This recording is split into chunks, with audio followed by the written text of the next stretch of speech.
Hello all of you, welcome back to my channel. मैं आज आप लोगों के लिए लेकर आ चुकी हूँ एक कलेक्टिव रीडिंग, जिसका टॉपिक रहने वाला है उनकी फीलिंग्स में क्या बदलाव आया है आपको लेकर। आपके जो पर्सन है, पार्टनर है, लव इंटरेस्ट है, उनकी फीलिंग्स में चेंज क्या आया है। ओके, पहले वो आपको लेकर कैसा महसूस करते थे और अब कैसा कर रहे हैं महसूस, करंटली कैसा फील कर रहे हैं, उसमें क्या डिफरेंस है।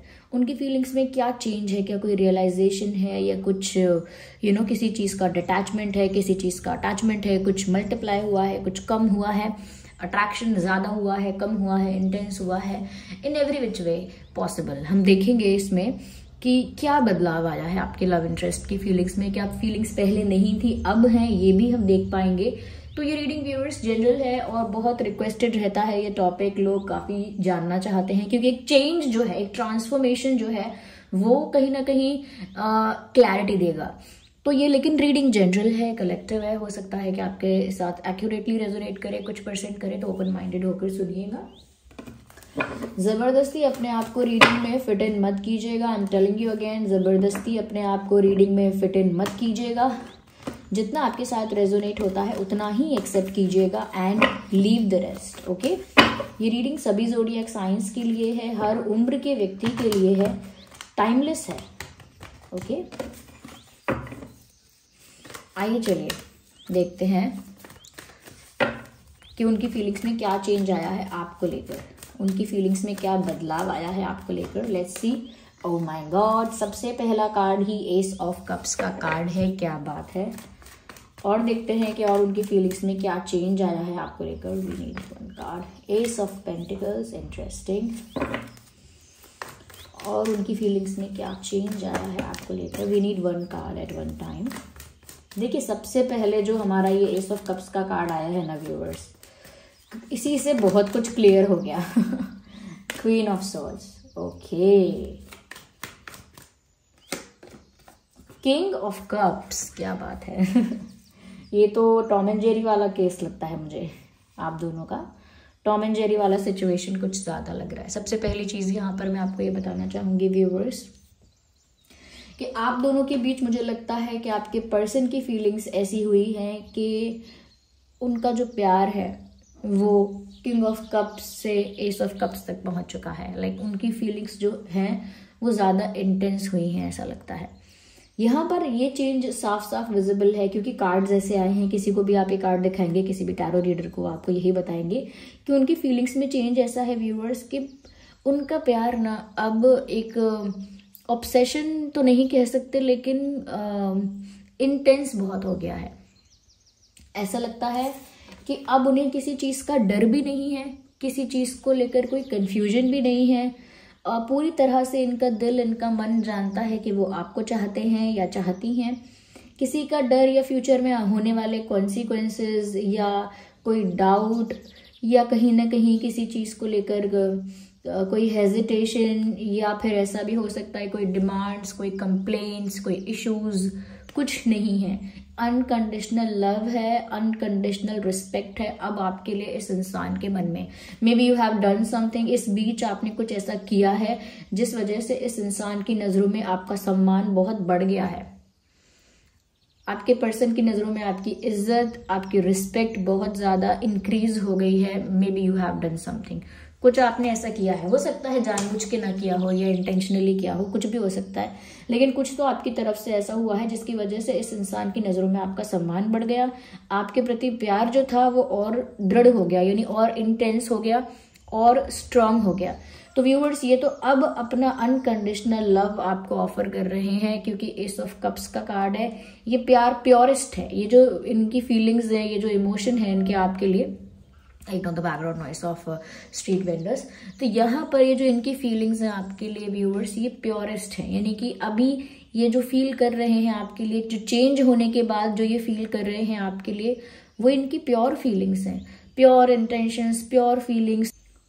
तो व्यूअर्स, यहाँ पर ना अभी अपना अनकंडीशनल लव आपको ऑफर करना चाहते हैं, यानी हो सकता है प्रपोज करना चाहते हैं, कन्फेस करना चाहते हैं, कोई स्ट्रॉन्ग, रिलायबल, एक सीरियस, जेन्युइन ऑफर आपको देना चाहते हैं। अब ये इंटेंट है इनका कि अब ये एक स्ट्रॉन्ग, सीरियस, जेन्युइन ऑफर आपको देना चाहते हैं, ये चाहती हैं।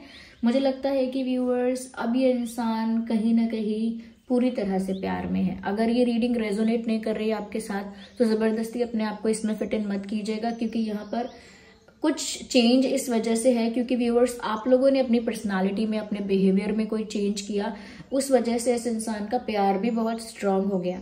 मुझे यहाँ पर ऐसा लगता है कि इन्होंने ना कहीं कुछ ना कुछ एक्टिविटीज ऐसा करना स्टार्ट भी कर दिया होगा जो एक्टिविटीज आपका ध्यान आकर्षित करे, आपका अटेंशन पाने के लिए यहाँ वहाँ छोटी मोटी चीजें करना स्टार्ट भी कर दिया होगा। क्योंकि यहाँ पर ऐसा भी लगता है कि ये जो इंसान है ना एक छोटे बच्चे की तरह ना एफर्ट लेगा, यानी कि मासूम attempt, innocent efforts, innocent attempts. वो मैं इनोसेंट इसीलिए कह रही हूँ कि बहुत क्यूटली वो चीजें करने वाले हैं। ओके, बहुत क्यूट चीजें कर सकते हैं, बहुत क्यूट वे में कर सकते हैं और छोटी छोटी चीजें कर सकते हैं आपका अटेंशन पाने के लिए। लाइक कुछ सोशल मीडिया पे ऐसा कर सकते हैं आपका अटेंशन पाने के लिए, या कुछ वियर्ड, कुछ स्ट्रेंज कर सकते हैं आपका अटेंशन पाने के लिए। लेकिन आपका अटेंशन पाने की कोशिश ये इंसान अब करेंगे because now they are madly in love with you. और रिस्पेक्ट, बहुत रिस्पेक्ट है। ये गलती से भी या अपनी सोच में भी आपको डिसरिस्पेक्ट करने के बारे में नहीं सोच सकते, ऐसा लगता है। तो ये चेंज है इनके अंदर। कहीं ना कहीं एक चेंज ये भी है व्यूअर्स कि इनको ऐसा महसूस होता है अंदर से अब कि वो आपसे अब कुछ छुपा नहीं सकते। हो सकता है इन्होंने स्टार्टिंग में इनिशियली या काफी दिनों तक, काफी समय तक आपसे काफी कुछ छुपाया है, और ये भी हो सकता है कि इस इंसान का एक पैटर्न रहा है बातों को छुपाने का, झूठ बोलने का, बातें छुपाने का और फैक्ट्स को ना ट्विस्ट करने का, मैनिपुलेट करने का इनका एक पैटर्न रहा है, ऐसा हो सकता है। Now they feel ashamed of it, क्योंकि उनको अब बुरा लगता है, क्योंकि उन्हें अब आपके प्रति जिस तरह का प्यार फील होता है, उन्हें अपनी झूठ बोलने की आदत पे या बातें छुपाने की आदत पे बहुत शर्म महसूस हो रही है। अब ये चेंज आया है कि उस बात के लिए एम्बैरेस्ड फील हो रहा है, शेमफुल फील हो रहा है, गिल्टी फील हो रहा है। और व्यूअर्स बिल्कुल अब ये ऐसा लगता है कि आपसे झूठ बोलना नहीं चाहते, कुछ भी आपसे छुपाना नहीं चाहते। ये रियलाइजेशन की वजह से हुआ है, इनको थोड़ा एम्बैरेस्ड और शेमफुल, थोड़ा सा कह सकते हैं गिल्टी भी फील होता है कि इन्होंने बहुत कुछ छुपाया है और झूठ बोलने की इनकी आदत रही है। So they feel bad about it. और ऐसा लगता है कि अब ये इंसान सच कहना चाहते हैं, कुछ जो झूठ बोल चुके हैं उसको भी रिवील करना चाहते हैं, सच्चाई जो अभी बाकी है रिवील करना वो भी रिवील करना चाहते हैं। और आगे के लिए वो ये एक डिसीजन ले रहे हैं कि वो अब जो भी होगी सिचुएशन वो कोशिश करेंगे कि वो आपको एज इट इज सच बताएं, या उसमें ऑनेस्टी के साथ उसको डील करें, सच्चाई के साथ उस सिचुएशन को डील करें। और जो भी कुछ आपको बता रहे हैं या जो भी कुछ आपको पता होना चाहिए वो सच्चाई से आपको बताएं, सच्चाई से आप तक वो बात पहुंचाएं। तो मुझे लगता है ऑनेस्टी इस इंसान के अंदर अब ज्यादा देखने को मिलेगी, आपके प्रति ज्यादा ऑनेस्ट, ज्यादा ट्रांसपेरेंट, ज्यादा कहीं ना कहीं फेयर। मुझे लगता है कि कुछ सच्चाई रिवील कर सकते हैं और आगे के लिए भी डिसाइड करेंगे कि झूठ नहीं बोलेंगे। मुझे यहाँ पर ऐसा लगता है व्यूअर्स कि पक्का इनकी तरफ से कोई लव का कन्फेशन हो सकता है। Maybe they are working on it, maybe they are deciding something, कुछ प्लान कर रहे हैं, कुछ डिसाइड कर रहे हैं, उसी बारे में सोच रहे हैं। लेकिन पक्का इनकी तरफ से लगता है कि कोई लव का प्रपोजल, लव का कन्फेशन, यानी प्यार का प्रपोजल, प्यार का कन्फेशन, कुछ ऐसा एफर्ट, कुछ ऐसा स्टेप जो प्यार को लेकर है। और ऐसा मुझे लगता है कि ये इंसान आपको कुछ ऑफर कर सकते हैं, बिकॉज ये अभी भी ये इनके चेंज ही, इनका मेजर चेंज ही ये है इनका मेनली, कि ये अब प्यार में है।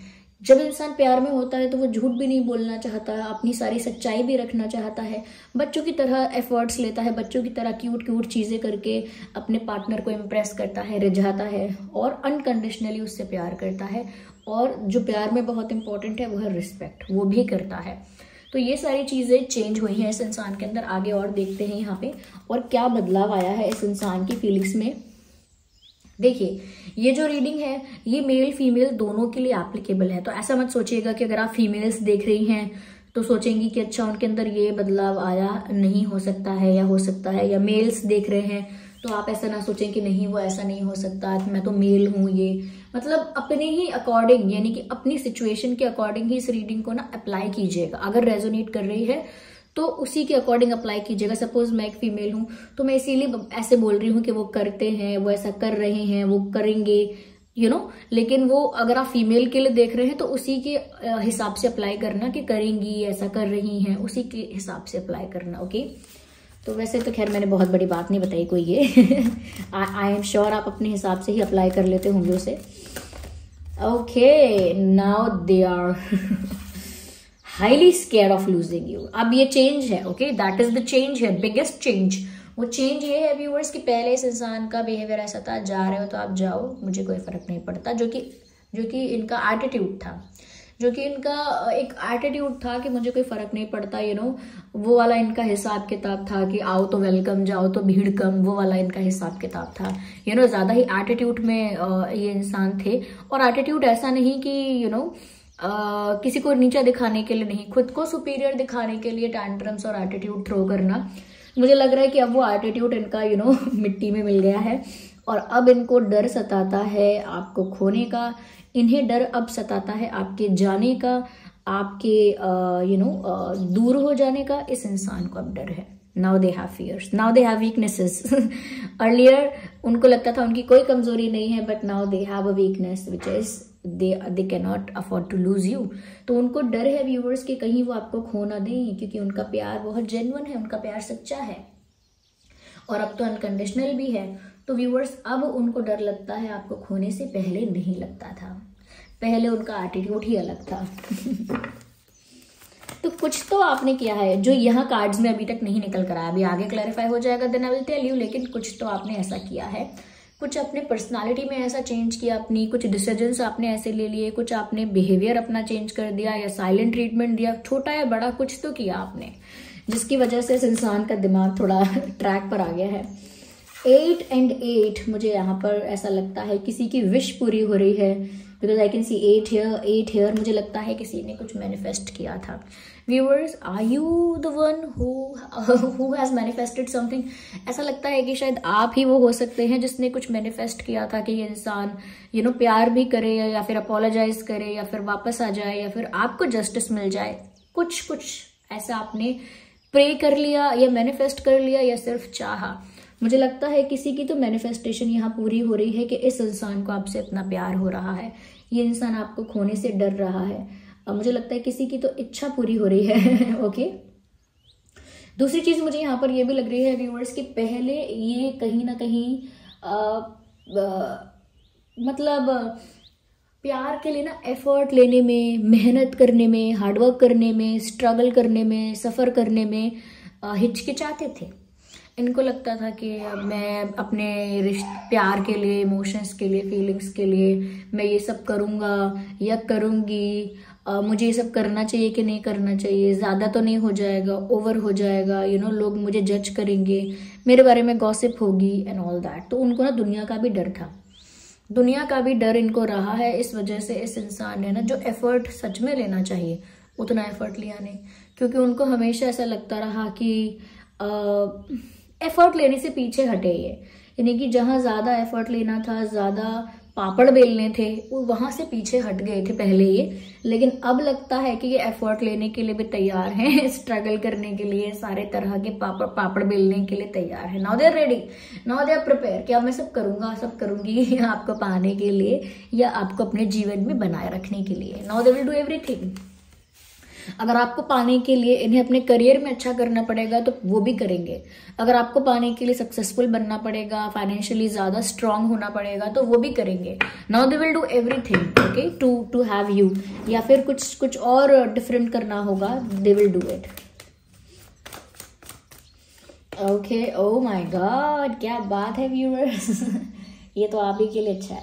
यहाँ पर ऐसा लगता है व्यूअर्स कि इस इंसान के अंदर जो चेंज है वो ये है इनका पर्सपेक्टिव, इनका जो नज़रिया है आपको देखने का, इनका जो कहीं ना कहीं वे है आपको देखने का, नज़रिया जो है आपको देखने का, वो कम्प्लीटली चेंज हो चुका है। आई डोंट नो क्या कैसे हो गया है ये लेकिन ये रातों रात तो नहीं हुआ है, इट टुक टाइम। ओके, यहाँ पर ऐसा साफ साफ दिख रहा है व्यूअर्स कि अब ये जो इंसान है इनकी नज़रों में अब आप एक हाईली क्लासी वुमेन हो या मेन हो, अब इनकी नज़रों में आप एक हाई पोजीशन पर्सन हो, जिसकी पोजीशन कहीं तो हाई है सोसाइटी में, वर्क प्लेस में, ग्रुप में, सर्कल में, wherever it is, social media पे कहीं तो।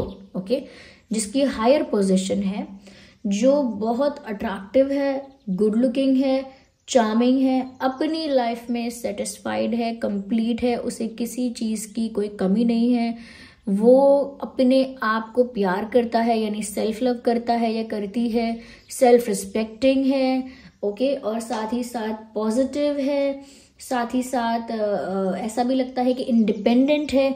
ये अब उनका नजरिया है आपके लिए viewers. I don't know how you changed it, how you manage to changed it, क्योंकि बहुत सारे लोग नहीं कर पाते। Maybe you are like that, आप तो शुरू से ही ऐसे थे, लेकिन इस इंसान के लिए शायद आपने अपने आप को ज्यादा सबमिसिव बना दिया था, ज्यादा सरेंडर कर दिया था अपने आप को इनके आगे। वो इसी वजह से शायद आपकी ये साइड ना ढक गई थी, छुप गई थी। बट नाउ जब आपने अपने आप को इतना सबमिसिव नहीं बनाया है, या कहीं ना कहीं आपने डिसाइड किया है कि अब बहुत सबमिसिव बन चुका या बन चुकी, या बहुत सरेंडर कर चुका या कर चुकी, it's not gonna work like that. इस तरह से तो कुछ नहीं होगा। आपने अपने ओरिजिनल फॉर्म में आप वापस हैं, या फिर आप अपने चेंज्ड फॉर्म में आ गए हैं। और ये जैसा भी फॉर्म है, ओरिजिनल है या न्यू है, लेकिन ये जो भी फॉर्म है, इसको बहुत ज्यादा आपके पर्सन अब अप्रिशिएट कर रहे हैं, एडमायर कर रहे हैं, रिस्पेक्ट कर रहे हैं। आपको बहुत beautiful, good looking, independent, complete, self respecting, self loving, stylish, beautiful and attractive सब देख रहे हैं। इस समय तो आप उनके लिए फुल पैकेज हो, ओके। इस समय तो आपसे अच्छा कुछ नहीं लग रहा है, एक तरह का ऑब्सेशन ही समझ लीजिए। अब ये क्या है, ये अनकंडीशनल लव, ये झूठ नहीं बोलना है, खोने से डरना है, व्हाट इज इट? ये अब एक ऑब्सेशन है जो एक डर से भी आया हो सकता है कि इनको डर है कि शायद इन्होंने सोचा होगा कि आप इन्हें चेज करोगे, लेकिन आप तो चेज नहीं कर रहे हो। शायद उन्होंने सोचा होगा आप ऐसे ही इनके लिए तड़पते रहोगे, डेस्परेट रहोगे, अवेलेबल रहोगे, पर शायद आपने वो सब नहीं किया जो इन्होंने सोच लिया था, जो इन्होंने अपने आप को सुपीरियर समझ के सोच लिया था कि इनके लिए तो ये सारी खातिरदारी होती ही रहेगी। वो आई थिंक आपने इनको सर्व नहीं किया, और इस वजह से इनका ईगो ब्रेक हुआ है और ये दुनिया भर का चेंज आ गया है। तो I think you did a great job. If you have done this, you did a great job. आपने किसी का ईगो तोड़ा है, ये सही किया है। मुझे लगता है व्यूअर्स कि कहीं ना कहीं अब तो बात यहाँ पर यही है कि टूटा दिल जोड़ दे आप, यही आपसे उम्मीद लगाए बैठे हैं। ये इनका दिल टूटा इसीलिए मैं बोल रही हूँ, क्योंकि व्यूअर्स जितना क्लोज ये अब अपने आप को समझ रहे हैं आपके, अब आप उतना क्लोज हो नहीं इनके। सपोज कोई इंसान मुझे अपना बेस्ट फ्रेंड कहता था, तब मैं कहती थी कि नहीं, वो मेरा बेस्ट फ्रेंड नहीं है, बस एक कॉमन फ्रेंड है, जनरल फ्रेंड है, ऐसा ही है। अब आज मैं उसे अपना बेस्ट फ्रेंड कहने लगूं, लेकिन वो इंसान मुझे फ्रेंड की तरह रिकॉग्नाइज ही नहीं कर रहा है। वो इनकी हालत है कि अब ये तो अपने आप को बहुत क्लोज समझते हैं, मन ही मन आपके, मतलब ये सोचते हैं कि आपके बहुत क्लोज हैं, और मन ही मन ऐसा सोच लेते हैं कि मैं तो बहुत क्लोज हूँ, यू नो, मेरा तो प्यार है इतना स्ट्रांग, ये है वो है। लेकिन अब आपकी तरफ से उतनी क्लोजनेस नहीं है, तो इनके दिल में वो दर्द तो है, ओके। ये भी हो सकता है व्यूअर्स कि आप शायद इनका कोई जेस्चर या इनका कोई ऑफर, इनकी तरफ से कोई तो एक्शन आप रिजेक्ट कर चुके हैं, या निग्लेक्ट कर चुके हैं, इग्नोर कर चुके हैं, अवॉइड कर चुके हैं। इन्होंने कुछ तो छोटा मोटा रिसेंटली किया जिस पर आपने ध्यान नहीं दिया, और उस वजह से इस इंसान के दिल में बहुत दर्द हुआ, और उनको लगता है उस दर्द को जो हील कर सकते हो वो आप कर सकते हो। तो हो सकता है इन्होंने रिसेंटली पिछले बीते हुए दिनों में छोटा मोटा कोई एक्शन लिया, कोई जेस्चर किया, कुछ कुछ इनडायरेक्ट वे में कुछ किया, और उसका रिस्पॉन्स आपकी तरफ से अच्छा नहीं मिला, या आपने इग्नोर ही कर दिया, जिसकी वजह से इनका दिल दुखा, और उनको लग रहा है अब आप ही उनके हार्ट को हील कर सकते हो उनका प्यार एक्सेप्ट करके। तो ये चेंज है व्यूअर्स, ये चेंज है इस इंसान के अंदर। That is the change we are talking about. Zodiac science यहाँ पर है Gemini, Libra, Aquarius, Taurus, Virgo, Capricorn, Cancer, Scorpio, Pisces and Cancer, Scorpio, Pisces हो गया, जेमिनी, लिब्रा, एक्वेरियस हो गया, टॉरस, वर्गो, कैप्रिकॉर्न। यस, ये कुछ प्रोमिनेंट साइंस हैं, और अगर कुछ साइंस ऐसे हैं जो आपके हैं, आप दोनों के, और मैंने बोले नहीं है यहाँ पे, तो व्यूअर्स तो भी फिक्र मत कीजिए, रीडिंग रेजोनेट कर सकती है, क्योंकि ये सभी ज़ोडिएक साइंस के लिए की जाती है रीडिंग। फिर भी कुछ यहाँ पर प्रोमिनेंट दिखते हैं तो मैं आपको बता देती हूँ, ओके व्यूअर्स। तो ये चेंज उनकी फीलिंग्स में आया है। चलिए देखिए, हम यहाँ पर ना कुछ गाइडेंस भी ले लेते हैं फॉर यू। आपके लिए ही कुछ गाइडेंस यहाँ पर हम ले लेते हैं। ओके व्यूअर्स, यहाँ पर है ऑनर योर इनर नोइंग, यानी कहीं ना कहीं मेडिसिन मदर जो है वो आपको गाइड कर रही हैं। ऑनर योर इनर नोइंग, यानी कि आपके अंतरात्मा जो जानती है, जो आपकी गट फीलिंग है, जो आपकी इंट्यूशन है, उसको ना रिस्पेक्ट करिए, उसको इग्नोर मत करिए।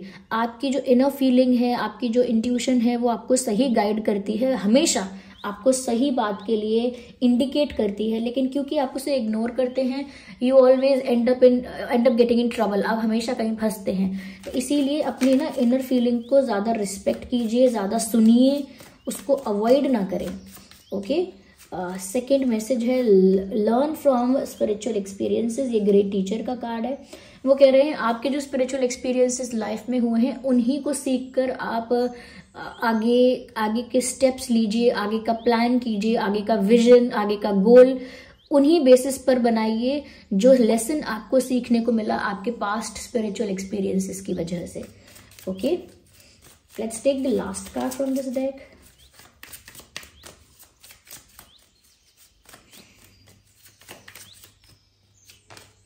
Okay, hold the space. Viewers देखिए, आपकी लाइफ में कुछ नया, कुछ एक्साइटिंग, कुछ ब्यूटीफुल, कुछ डिफरेंट होने के लिए रेडी है। यानी कि टाइम आने वाला है ऐसा जब कुछ एक्साइटिंग, कुछ डिफरेंट, कुछ हटके आपकी लाइफ में होगा।